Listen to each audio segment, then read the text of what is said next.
ओम शांति। आज का वरदान है, सहयोग की शक्ति से असहयोगियों को सहयोगी बनाने वाले बाप समान परोपकारी भव। तो समझते हैं सहयोग की शक्ति से असहयोगियों को सहयोगी कैसे बनाएं कि बाप समान परोपकारी बन जाएं।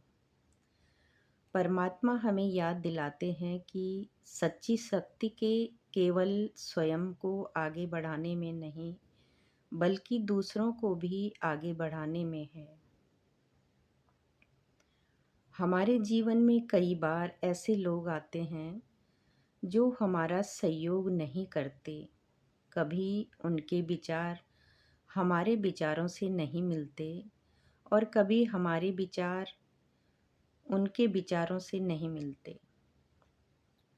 कभी उनका व्यवहार हमें परेशान करता है और कभी ऐसा लगता है कि सामने वाला हमारा विरोध ही कर रहा है। लेकिन ऐसे समय में एक श्रेष्ठ आत्मा की पहचान क्या है? ऐसे समय में एक श्रेष्ठ आत्मा की पहचान है कि वह सहयोग को असहयोग को देखकर स्वयं भी असहयोगी नहीं बनती। वह विरोध का उत्तर विरोध से नहीं देती, बल्कि अपनी सहयोग शक्ति, अपने शुभ संकल्प और अपनी श्रेष्ठ वृत्ति से परिस्थिति को बदलने का प्रयास करती है। बाबा भी कहते हैं कि सहयोगियों के साथ सहयोगी बनना यह कोई महावीरता नहीं है, लेकिन जैसे बाप अपकारियों पर उपकार करते हैं, ऐसे आप बच्चे भी बाप समान बनो। कोई कितना भी असहयोगी बने, आप अपने सहयोग की शक्ति से असहयोगी को सहयोगी बना दो। ऐसे नहीं सोचो कि इस कारण से यह आगे नहीं बढ़ता है। कमज़ोर को कमज़ोर समझकर छोड़ न दो, लेकिन उसे बल देकर बलवान बनाओ। इस बात पर अटेंशन दो तो सर्विस प्लेन्स रूपी जेवरों पर हीरे चमक जाएंगे, अर्थात सहज प्रत्यक्षता हो जाएगी। सहयोग की शक्ति अर्थात हर आत्मा के साथ जुड़ने की शक्ति, हर परिस्थिति में सहयोग देने की शक्ति, और जहाँ सहयोग दिखाई नहीं देता वहाँ भी सहयोग की संभावना को देखने की शक्ति। बाबा के समान परोपकारी बनने का अर्थ है, मेरी दृष्टि केवल अपने लाभ तक सीमित न हो। मेरे मन में केवल यह विचार न हो कि मुझे क्या मिला, बल्कि मेरा संकल्प हो, मैं इस आत्मा के लिए क्या अच्छा कर सकती हूँ या कर सकता हूँ। जब हमारी वृत्ति में शुभ भावना होती है तो हमारी दृष्टि भी बदल जाती है। जो व्यक्ति कल हमें सहयोगी दिखाई दे रहा था, आज वही हमारी शुभ भावना से प्रभावित होकर सहयोगी बन सकता है, क्योंकि आत्मा को जीतने के लिए तर्क से ज़्यादा आवश्यकता होती है सच्चे प्रेम की, सम्मान की और शुभ भावना की।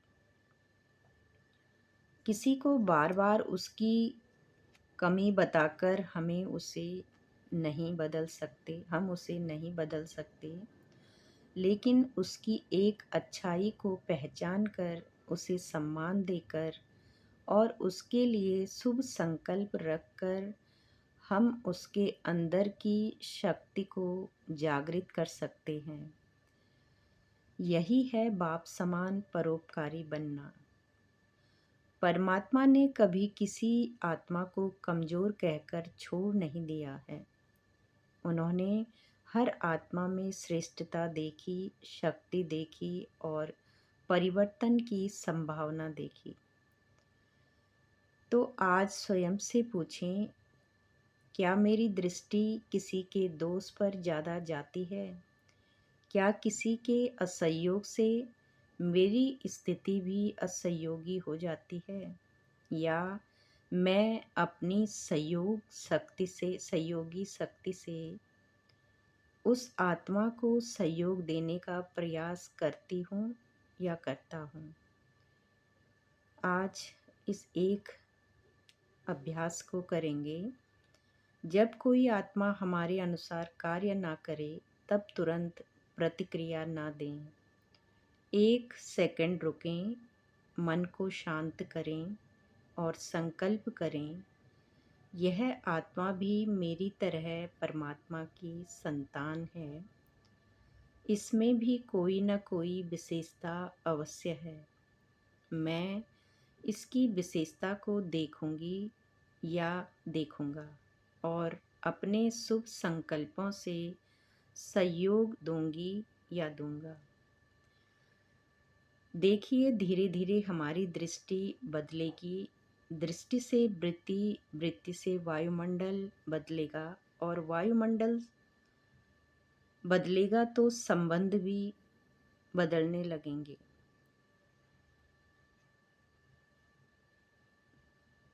सहयोगी शक्ति का अर्थ है, सहयोगी शक्ति का अर्थ ये नहीं है कि हम गलत बात में साथ दें। सच्चा सहयोग वही है कि सही समय पर सही बात कहना, सम्मान के साथ कहना और अपने और सामने वाले की आत्मिक उन्नति को ध्यान में रखकर कहना। हमारा उद्देश्य किसी को हराना नहीं, बल्कि किसी आत्मा को उसकी शक्ति का अनुभव कराना है। आज अपने मन में एक श्रेष्ठ संकल्प लें, मैं सहयोगी आत्मा बनूंगी। शुभ भावना, श्रेष्ठ दृष्टि और सहयोग की शक्ति से संबंधों में परिवर्तन लाऊंगी। और जब हम इस भाव में स्थित होते हैं तब हमारे कर्म हमारे नहीं रहते। हमारा एक शुभ संकल्प किसी को शक्ति दे सकता है। यही सच्ची रूहानी सेवा है, यही बाप समान बनने का अभ्यास है और यही आज के वरदान की सुंदर अनुभूति भी है। ओम शांति।